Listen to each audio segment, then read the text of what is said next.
Joining me now is Will Witt, a former Turning Point USA employee and friend to Charlie Kirk. Will, thank you for being here today. Thank you for having me.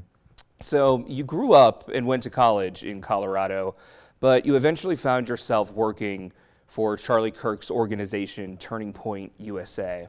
What can you share with us about your relationship with Charlie?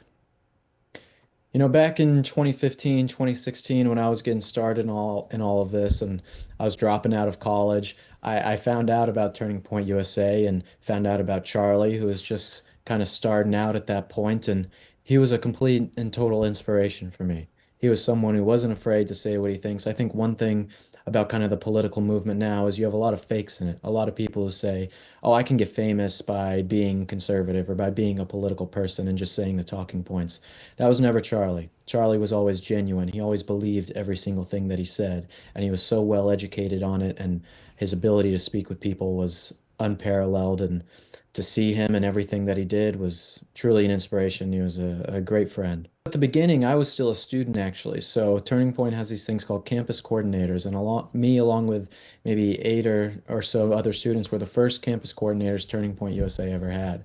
And so he was, in that sense, he was like a trainer. In a way, he taught us about the ideas that were important for America. He taught us how to talk to people on our campuses, how to do events, how to make a splash in everything that you're doing, and that was invaluable. And then I became a field rep for Turning Point USA and traveled around Colorado, New Mexico, and Wyoming, starting chapters. And he would come and speak at the schools and come to some of the events that we did and come and talk to the students on campus. And he was a bulwark, that guy. He was doing so many things all at once, and everybody loved him. Well, let's forget about the political figure for a moment. Let's forget about who he voted for, what he believed in, what he didn't believe in. What can you tell us about Charlie Kirk, the man, the friend?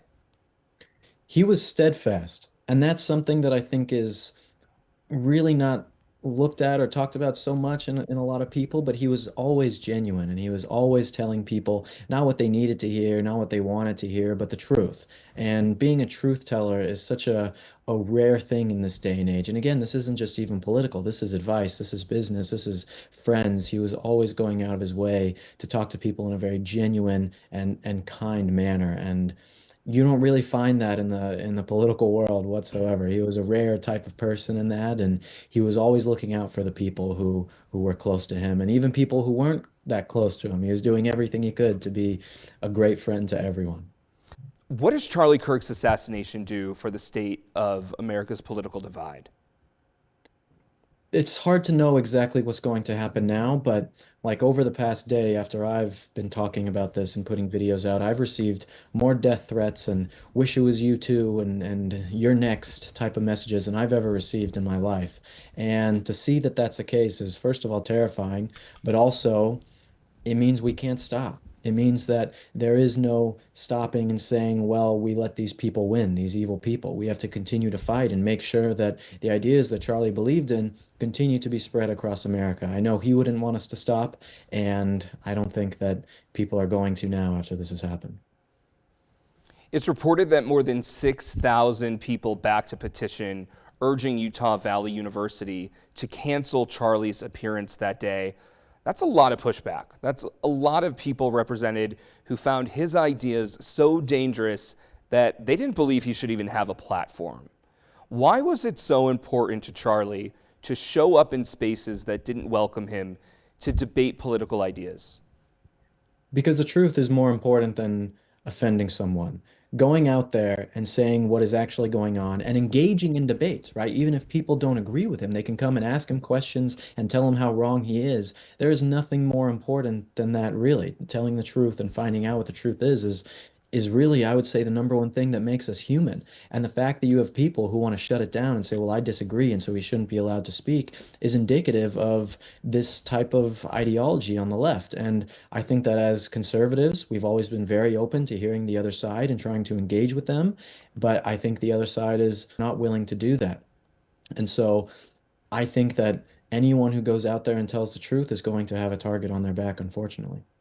Well, Charlie Kirk definitely did fight for what he believed was the truth, that's for sure. Now, the message from political leaders on both sides of the aisle today It's that disagreements are resolved through debate, not violence. And I mean, you even have celebrities like Jimmy Kimmel, who mercilessly mocks and ridicules conservatives for a living, saying, this is what he posted on social media: instead of the angry finger pointing, can we just for one day agree that it is horrible and monstrous to shoot another human?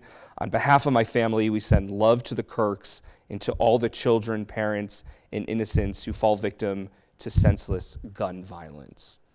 What's your message to people on the importance of having passionate but civil debates when talking to people with different ideas and beliefs?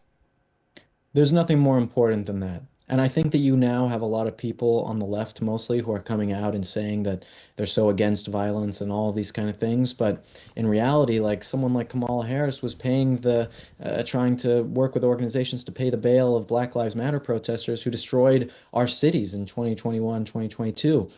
So I think these people can go on Twitter and say these kind of things, but they don't really mean it. I think now more than ever, it's very important that people say, okay, how do we go forward from here? And it is with these debates that actually matter. It is with actually being able to talk to people. I hope that this is a wake-up call for people who are Democrats, who are on the left, and say, I don't want to be associated with this at all. I don't want anything to do with these evil ideas and these evil types of people who are coming at me and others and saying, these death threats and celebrating his death. I hope that we can have a moment where the people who are sane and kind people, no matter what they agree on, can come together and say, these types of people, these evil people, we can fight against that and make sure that they're not allowed to have any power in this country. Will, thank you so much for taking some time to share some of your experiences of what it was like working with and being a friend to Charlie Kirk. Thank you for having me. I really appreciate it.